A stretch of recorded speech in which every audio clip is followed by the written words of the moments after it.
Ok, bon, on va revenir un petit peu sur la Louvière. Mhm. On a fait un petit peu le tour de la musique, je crois. Et toi qui es Louviérois de souche, je vais dire, qui a connu, donc, est né en 80, c'est ça? Mhm. Donc tu as connu quand même la Louvière depuis quelques décennies. Quel regard tu portes sur l'évolution de cette ville, justement? Je suis un peu triste.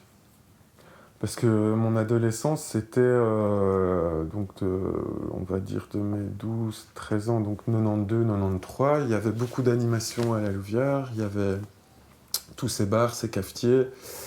Il y avait beaucoup d'initiatives citoyennes. Bon, les bars, pour ne citer que, il y avait Rive Gauche, Rive Droite, Folon, Bar à Bar, Quartz pour les clubbers. Ensuite, après ça, il y a eu la Taverne du Théâtre, Café des Arts, le Balthazar, que j'ai adoré vraiment parce que ils avaient un lieu magique, un lieu d'expression, deux lieux.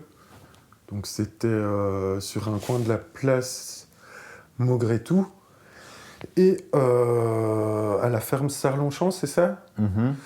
Devant le parking du stade de foot. C'était un endroit magnifique, deux salles. Ils ont même fait venir du stand-up comédie. Je me souviens de Fraise. Monsieur Fraise, Monsieur oui, j'ai vu Fraise. Monsieur Fraise là-bas. C'était Ouais. génial. Du jazz, beaucoup de jazz, du rock, de tout, des DJ, Mhm. une déco incroyable. Et c'était l'initiative d'associer un prof d'art, un Que tu cafetier, peux citer, hein.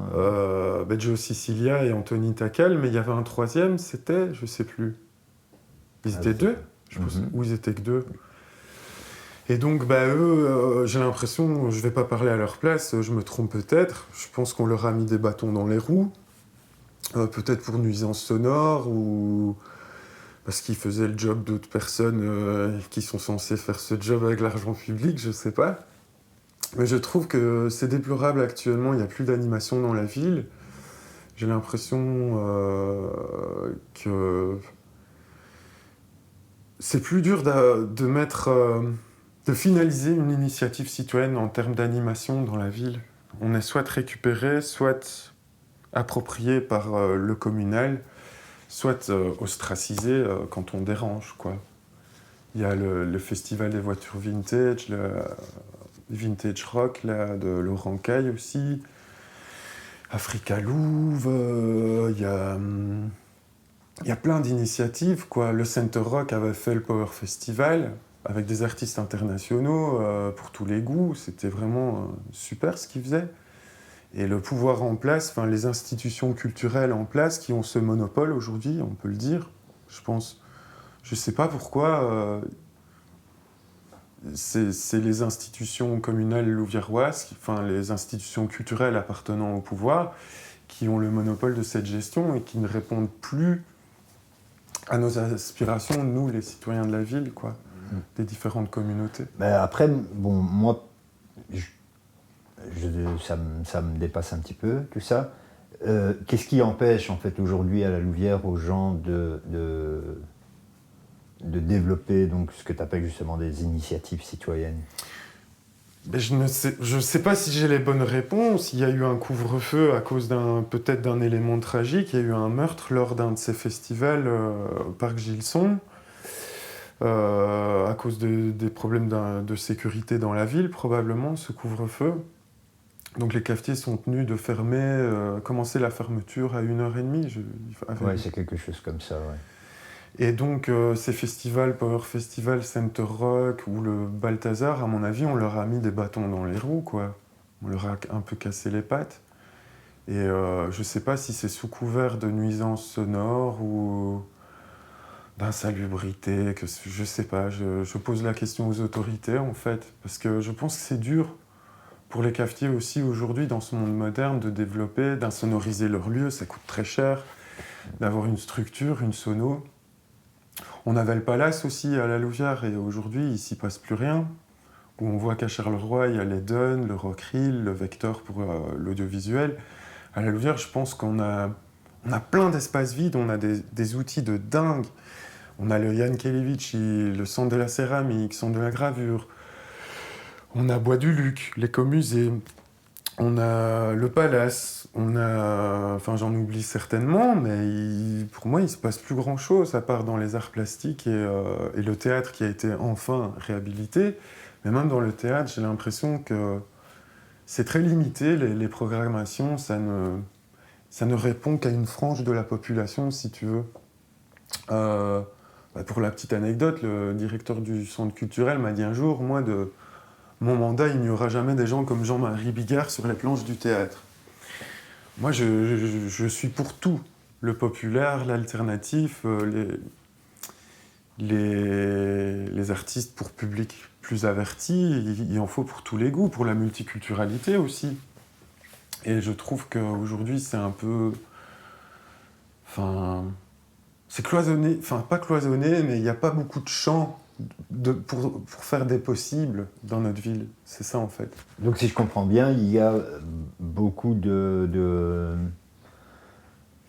je veux dire, de goûts qui ne sont pas assouvis par les productions de la ville. Ouais, les programmations. Bah oui, il suffit de faire la sortie des écoles. Aujourd'hui, Louvière est une ville bien multiculturelle, on peut le dire. Moi, j'aurais aimé avoir 18 ans aujourd'hui, parce qu'il y a tellement de cultures qui y habitent. Il suffit de faire les salles de sport aussi, les clubs de boxe et les différents lieux publics et d'essayer de récolter les aspirations des communautés formant la ville. Que ça soit des communautés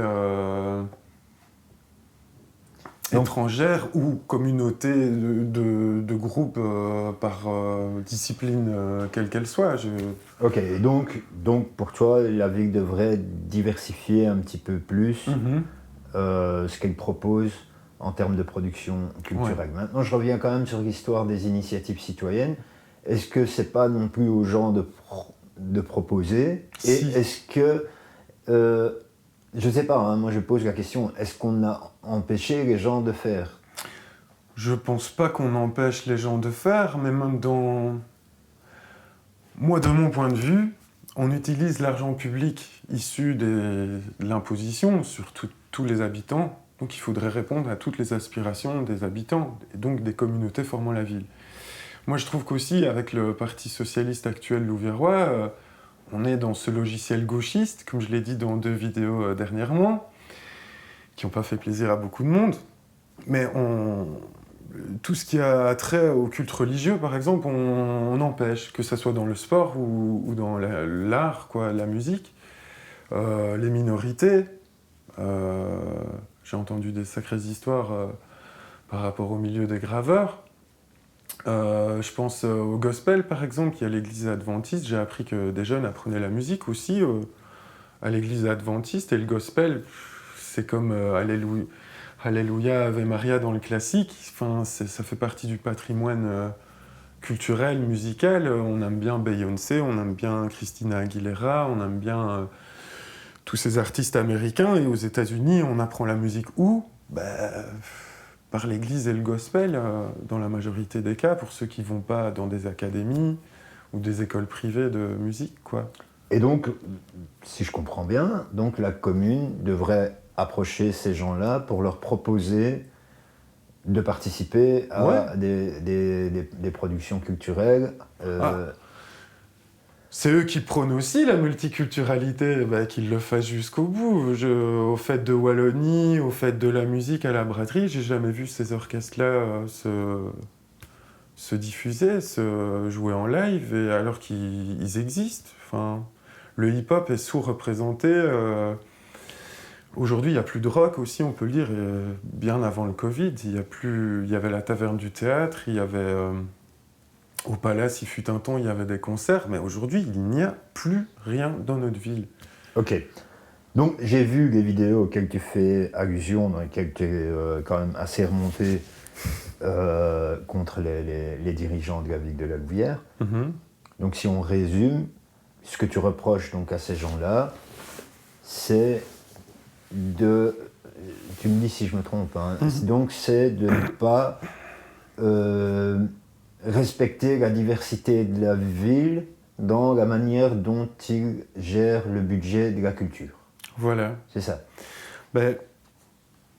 Mon opinion est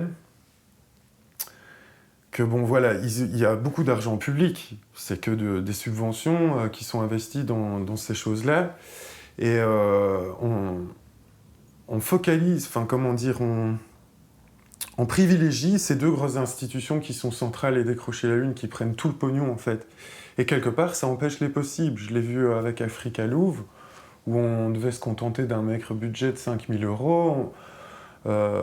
Maximilien, celui qui a la responsabilité de ce festival, avait été voir dans le décret de la Fédération Wallonie-Bruxelles et pour aller voir où on pouvait aller chercher de l'argent.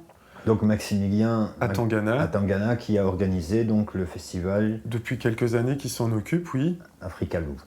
Ce qui montre bien quand même, mais bon, là c'est une démarche, une initiative citoyenne, comme tu dis. Voilà, d'une personne qui a voulu organiser un festival donc, qui touche la communauté africaine. Ça n'a pas été empêché, en tout cas. Non.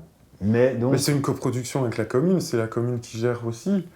Mais quand tu vois de quoi on doit se contenter par rapport au budget faramineux de Centrale, 2 500 000 euros par an de subsides pour Centrale, qui ne répond qu'aux aspirations de leur petit groupe, un peu élitiste, si je peux le dire. Donc, Centrale, qu'est-ce que tu reproches, par exemple, à Centrale dans leur programmation, par exemple, dans leur production ?